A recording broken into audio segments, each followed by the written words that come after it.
자, 우리 좌우에 계신 분들과 함께 서로 축복하며 인사의 말씀 나누겠습니다. 참 잘 오셨습니다. 오늘도 많은 은혜 받으시기 바랍니다. 아멘. 감사합니다. 자, 우리 말씀 오늘 열린다 성경 동물 이야기 13번째 시간으로 오늘도 새 이야기입니다. 오늘 비둘기와 까마귀에 대해서, 성경에 나오는 비둘기와 까마귀에 대해서 살펴보도록 하겠습니다. 자, 여러분, 비둘기가 좋아요? 까마귀가 좋아요? 그렇죠? 이거는 엄마가 좋아? 아빠가 좋아? 이 질문보다 훨씬 대답하기 쉬운 그런 질문일 거예요. 그렇죠? 뭐 간혹 까마귀가 좋아요 이러시는 분들도 있을 수 있겠지만 대다수가 비둘기를 선택할 것입니다. 이 둘 중에는 당연히 그렇습니다. 우리나라 정서도 그렇고 유대인들 정서도 별로 다르지 않아요. 당연히 까마귀가 아니라 비둘기입니다. 자, 비둘기는 히브리어로 따라해 볼까요? 요나. 비둘기를 히브리어로 요나라고 합니다. 여러분, 우리가 잘 아는 그 물고기 뱃속의 선지자 요나 아시잖아요? 바로 그 이름이에요. 요나 선지자 이름이 비둘기라는 뜻입니다. 자, 왜 비둘기를 요나라고 하는지는 두 개의 설이 있습니다. 첫째로 히브리어 야나에서 왔다고 보는 견해로 이 야나라는 말은 박해받다, 핍박받다 이런 뜻입니다. 여러분, 비둘기라는 새의 신세가 좀 그래요. 주변에 사나운 새들에게 박해를 많이 받는 새가 비둘기입니다. 그래서 비둘기는 억압받고 핍박받는 사람들의 대명사로 예로부터 많이 사용되었어요. 자, 둘째로 이 야나가 아니라 아나라는 히브리어 단어에서 나왔다라고 보는 견해입니다. 아나라는 뜻은 애도하다, 슬피 운다 라는 그런 뜻입니다. 여러분, 비둘기의 울음소리가 저는 잘 모르겠는데 유대인들이 생각하기에 마치 슬픈 자들이 애도하는 소리처럼 구슬프게 들린다 라고 해서 그렇게 했습니다. 에스겔 선지자는 유다에 임할 심판 메시지를 예언하면서 그들이 비둘기처럼 슬피 울게 될 것이다 하면서 이렇게 에스겔 7장 16절 이렇게 말했습니다. 도망하는 자는 산 위로 피하여 다 각기 자기 죄악 때문에 골짜기에 비둘기처럼 슬피 울 것이며 이렇게 말하고 있어요. 또 나훔 선지자는 아수르의 수도인 니느웨 성이 멸망하는 장면을 예언하면서 역시 슬피 우는 비둘기로 언급하고 있습니다. 자, 나훔입니다. 정한 대로 왕후가 벌거벗은 몸으로 끌려가니 그 모든 시녀들이 가슴을 치며 어떻게 해요? 비둘기같이 슬피 우는도다. 그래서 박해받고 슬피 우는 이런 이미지들을 따와서 비둘기를 히브리어로 요나라고 했다 라는 것이죠. 자, 그리고 성경에 보시면 또 반구라는 게 나타났어요. 혹은 산비둘기 이런 새도 나옵니다. 이거는 히브리어로 토르라고 했습니다.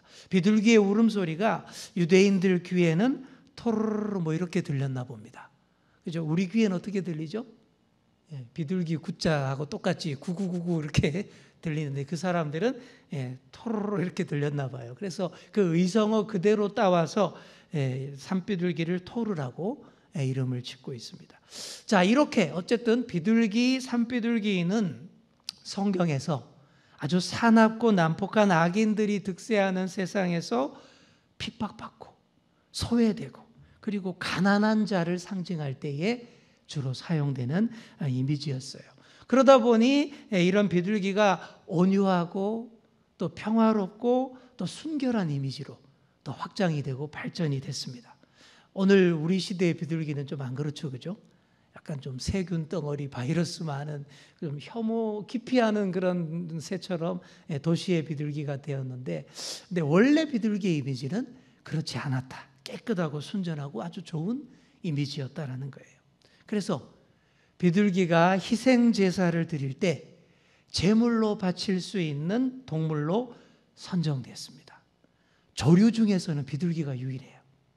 비둘기만 합격점을 받았습니다. 왜 그럴까요? 사람을 이렇게 피하지 않고 가까이 하는 거의 유일한 그런 새이기 때문에, 사람의 손길이 닿아도 발버둥 치고 도망가는 새가 아니기 때문에 그런 거예요. 그러다 보니 우리 마술사들의 마술에 항상 비둘기가 등장을 합니다. 그죠? 마술하는데 참새, 까마귀, 부엉이 절대 안 씁니다. 그런 새 쓰면 어떻게 될까요? 맛을 다 망칩니다. 일단 사람이 길들일 수도 없고 쉴 새 없이 푸드덕거리고 도망가고 절대 이 마술에 도움이 안 돼요. 희생 제사를 드릴 때에도 마찬가지인 것입니다. 다른 새 썼다가는 희생 제사 예배 망칩니다. 잡기도 힘들고 제사 지내는 내내 푸드덕거리고 울어대고 막 날아가 버려 보세요. 어떻게 경건한 예배를 드릴 수가 없게 되는 것이죠. 순결을 상징하는 비둘기는 첫 아들을 낳은 후에 정결례 예식을 행할 때에 바쳐졌습니다. 보통 번제로 어린 양을 드리고 속죄제로 비둘기를 드렸는데, 하지만 번제로 어린 양을 드릴 형편이 좀 안 되는 가난한 분들은 비둘기로 대체할 수 있었습니다. 레위기 12장 8절 보시면 이렇게 규례가 나와 있죠. 그 여인이 어린 양을 바치기에 힘이 미치지 못하면 산비둘기 2마리나 집비둘기 새끼 2마리를 가져다가 하나는 번제물로 하나는 속죄제물로 삼을 것이요. 이렇게 나와 있어요. 우리 예수님의 어머니 마리아도 아기 예수를 낳은 후에 정결례를 위해서 성전을 방문했을 때에 비둘기를 2마리 드렸습니다. 누가복음 2장입니다. 모세의 법대로 정결 예식의 날이 참에 아기를 데리고 예루살렘에 올라가니 아기를 죽게 드리고 또 주의 율법에 말씀하신 대로 산비둘기 한 쌍이나 혹은 어린 집비둘기 둘로 제사하려 함이더라. 어린 양을 드리지 못하고 비둘기를 드린 것을 볼 때 우리 예수님의 아버지 어머니 요셉과 마리아 가정도 꽤 가난하고 힘들었다라는 사실을 우리가 알 수가 있는 거예요. 이렇게 핍박받는 자의 상징인 비둘기가 가난한 자들이 드리는 그런 제물로 사용되었던 것입니다. 사실 하나님께서는 우리가 뭘 드리는지 그게 중요한 게 아닌 거예요. 드리는 자들의 마음을 깊이 보시고 마음의 인격과 삶을 받으시는 분이 우리 하나님이십니다. 우리 하나님이 그렇게 예배를 받으십니다. 뭐 황소를 드리고 좋은 어린 양을 드려야 기뻐 받으시고 뭐 비둘기를 드리면 흥 하면서 안 받으시는 분이 결코 아니라는 거예요. 그러니 어떻게 해야 되겠어요? 내가 드릴 수 있는 최선의 것으로 드리면 우리 주님이 다 받으시는 줄 믿습니다. 내가 몸치고 내가 음치고 찬양을 별로 못해도 내가 청산 유수처럼 기도를 잘 못해도 내 있는 마음 그대로 주님께 보여드리기를 원하고 주님 앞에 가까이 나아갈 때에 우리 주님이 다 받아주시는 거예요. 내가 내 존재를 드러내기 위해서 발버둥 치고 소리 지르고 도망가고 그러면 오히려 제물의 자격이 없는 거예요. 하나님이 받으시는 예배도 안 되는 것입니다. 비둘기처럼 순전한 제물로 주님께 드려지시는 그런 여러분 다 되시기를 축원합니다. 우리 한번 따라해 볼까요? 주님, 내 모습 그대로 받으시옵소서. 아멘. 바로 이 마음으로 오늘도 마음껏 찬양하시고 예배하시는 그런 저와 여러분 다 되시기를 소망합니다. 자, 노아의 홍수 때에 방주 안에서 물이 빠지기를 기다리던 노아가 2 종류의 새를 방주 밖으로 날려보내죠. 어떤 새들입니까? 첫 번째가 까마귀이고 2번째가 비둘기였어요. 2 새는 모든 면에서 너무 대조적입니다. 까마귀는 썩은 고기도 먹어치우는 부정하고 아주 난폭하고 약탈자의 이미지의 새인데 반해 비둘기는 온유하고 깨끗해서 아주 신선하고 좋은 것만을 먹는 그런 비둘기였습니다. 옛날부터 배를 타는 선원들은 여러 새들을 함께 배에 태웠다고 합니다. 그래서 까마귀는 육지의 냄새를 기가 막히게 잘 맡기 때문에 배가 방향을 잃었거나 난파의 위험이 있으면 까마귀를 내보냈대요. 그래서 육지의 위치를 방향을 알아내는 데 사용했습니다. 또 육지에 대한 보다 상세한 정보를 알고 싶으면 비둘기를 날려보냈다 그래요. 이 비둘기는 장거리 비행을 못합니다. 그래서 배로 다시 돌아온다면 주변에 아직 머물 육지가 없구나 이렇게 판단이 되었다 그래요. 노아도 그렇게 한 겁니다. 노아가 처음에 까마귀를 내보내면서 막중한 사명을 맡겨서 내보냈는데 이놈의 까마귀 안 돌아옵니다. 왜 그랬을까요? 까마귀는 썩은 음식을 찾아서 젖은 땅에도 잘 내려앉기 때문에 다시 안 돌아오는 거예요.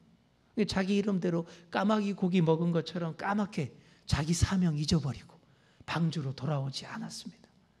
자, 그래서 노아가 어떻게 합니까? 비둘기를 밖으로 내보내죠.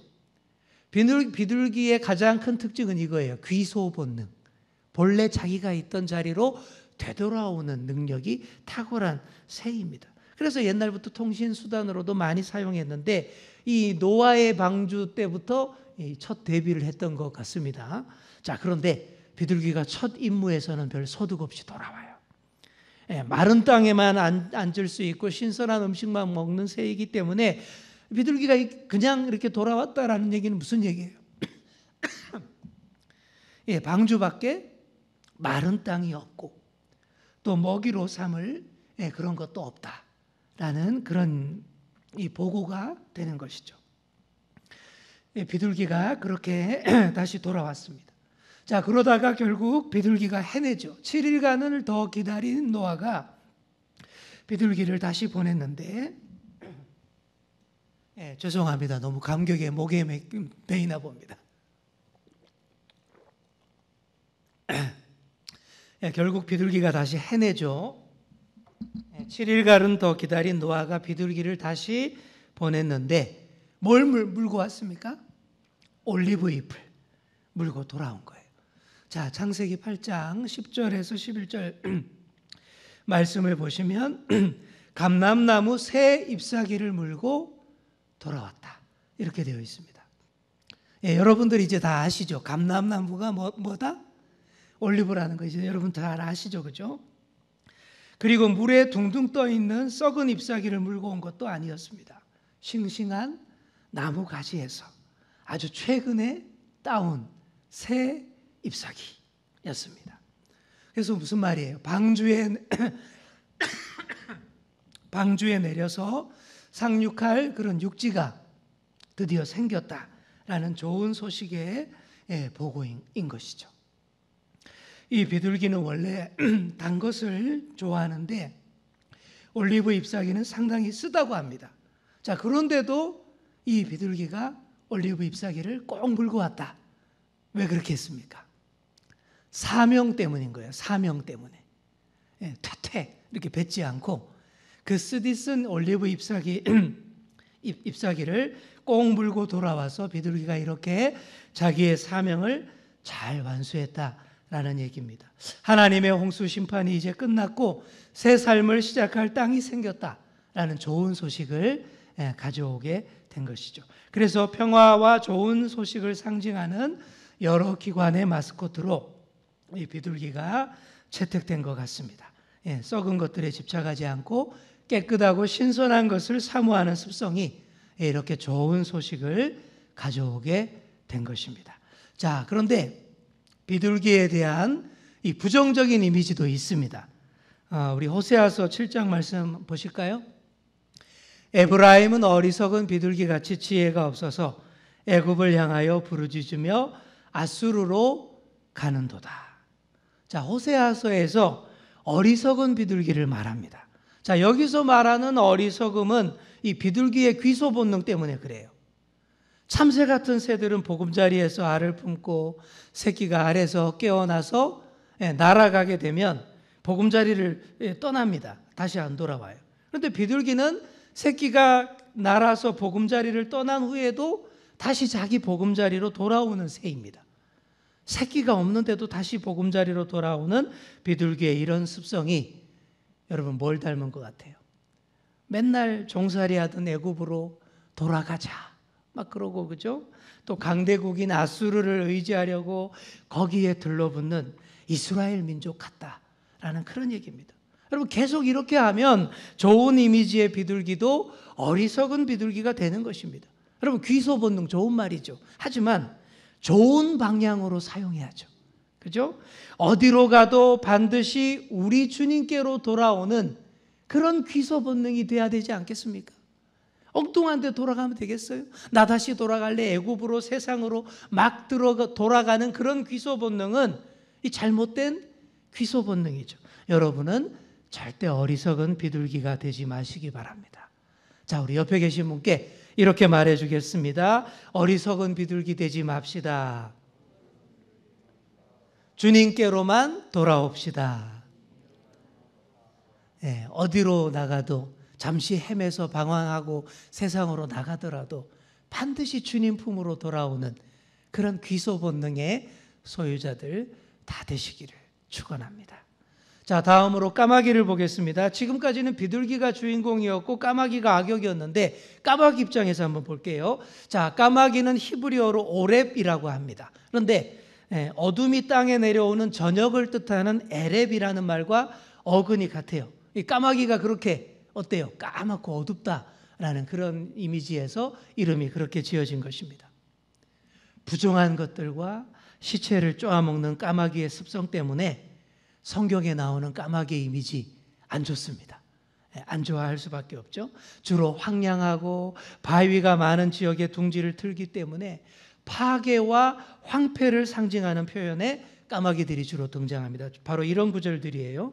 욥기의 말씀, 까마귀 새끼가 하나님을 향하여 부르짖으며 먹을 것이 없어서 허우적거릴 때에 그것을 위하여 먹이를 마련하는 이가 누구냐. 이사야 34장 말씀입니다. 당아새와 고슴도치가 그 땅을 차지하며 부엉이와 까마귀가 거기에 살 것이라. 여호와께서 그 위에 혼란의 줄과 공허의 추를 들이우실 것인즉. 게다가 이 까마귀는 시체의 눈부터 파먹는 아주 잔인한 습성이 있습니다. 그런데 여러분, 이런 섬뜩한 느낌의 까마귀가 놀랍게도 지구상에 존재하는 새 중에 머리가 제일 좋답니다. 몰랐죠, 그죠? 여러분 이런 얘기 들어보셨어요? 까마귀가 얼마나 똑똑한지 호두를 까먹을 줄 안답니다. 일본의 어느 운전면허 학원 옆에 사는 까마귀들은 이 자동차가 주행하는 길 위에다가 호두를 물고 와서 딱 놓는데요. 그럼 차들이 지나가면서 다 이렇게 밟고 지나가죠. 그럼 나중에 까마귀들이 내려와 가지고는 이 친절하게 자동차들이 까준 호두를 맛있게 집어먹는 그런 놀라운 지능을 가지고 있다 그래요. 그리고 아이들이 까마귀한테 돌을 던지잖아요. 그러면 까마귀는 단단한 열매를 따와서 그 아이들 머리에 떨어뜨리면서 복수를 한대요. 그리고 심지어 까마귀는 밤에 부엉이들한테 이렇게 혼나고 나면 다음 날 밝은 날 부엉이가 힘 못 쓸 때 가서 때로 몰려가서 혼내준대요. 이런 새랍니다. 굉장히 영악하죠, 그죠? 뿐만 아니라 이 까마귀는 잡식성이라서 아무거나 잘 먹기 때문에 먹이를 구하는 데 시간이 별로 안 걸려요. 그래서 1시간만 일해도 충분히 배불리 먹고는 시간이 남아서 남는 시간에 논대요. 그죠? 어떻게 노냐 그러면 높은 데 올라가 가지고 여기저기 경치도 구경을 하고 그리고 막 이런저런 새로운 연구도 하는 새랍니다. 그래서 어느 정도냐 하면 영국의 까마귀는 눈이 쌓여서 빙판이 되면 거기서 나뭇가지로 스키를 타면서 논대요. 그죠? 선수 까마귀가 막 스키를 타면서 재주를 부리면서 내려오면 관중 까마귀들이 또 따로 이렇게 있어가지고 구경하면서 막 박수치고 응원하고 막 그럴 정도라는 것이죠. 이렇게 까마귀는 영리하며 인간에 아주 가까운 사고력을 가진 새입니다. 여러분 몰랐던 사실일 거예요. 이거를 우리 조상들이 일찍부터 알았나 봅니다. 그래서 옛날 고구려의 상징이 이겁니다. 뭘까요? 이게 삼조고라 그래요. 세 발 달린 까마귀, 삼조고. 이 상징이 군사 강국이었던 고구려의 깃발이었습니다. 까마귀의 잠재 능력과 영적인 능력을 우리 조상들이 잘 알았던 것 같아요. 너무 머리가 좋고 영악해서 너무 새까매서 불길한 새로 알려지고 그랬지만 여러분 이 까마귀도 하나님의 훌륭한 피조물이에요. 그리고 제가 생각하기에는 이 까마귀가 너무 영악해서 우리더러 좀 조심하라고 하나님이 불길한 기운과 까만 배트맨 같은 슈트를 딱 입혀주신 것 같습니다. 그래서 성경에서도 하나님이 까마귀를 좋은 일에 잘 활용하시는 장면이 나와요. 아까 우리가 읽었던 본문의 내용입니다. 바알 선지자들을 갈멜산에서 물리치고 아합과 이세벨의 위협을 피해 도망 나온 선지자 누구죠? 엘리야 선지자가 도망 피난 생활을 할 때에 하나님께서 이 엘리야 선지자를 어떻게 먹이셨습니까? 까마귀를 통해서 먹을 것을 날라다 주셨습니다. 여러분, 비둘기는 이런 거 못해요. 까마귀가 그 역할을 했습니다. 엘리야가 피신해 있던 그 장소가 그릿 시내가라는 곳인데, 이 그릿 시내가는 제가 지난 주일에도 말씀드린 대로 와디입니다. 와디. 건기에는 바짝 말라 있다가 우기에만 물이 막 흐르는 계절천이 와디인데 황량하고 바위가 많은 지역입니다. 이런 곳에는 온실 속에 화초처럼 자란 비둘기는 어림도 없어요. 아주 똑똑하고 강인하고 영악한 까마귀의 영역입니다. 까마귀는 그런 울퉁불퉁한 바위 틈에 막 먹다 남은 음식들을 막 이렇게 저장해 둔대요. 막 놔뒀다가 말려서 다시 먹기도 하고, 그리고 필요할 때마다 빼먹는 새이기 때문에 그릿 시내가 와디가 바로 까마귀의 주 활동 무대가 될 수 있었던 것이죠. 바위 틈에 이렇게 고기를 말려서 육포를 만들어 놓기도 하고, 그죠? 이렇게 그 지역에 많은 대추, 야자, 과일도 말려놨다가 그런 음식물들을 엘리야 선지자에게 매일매일 아침 저녁으로 날라다 주었던 것으로 보입니다.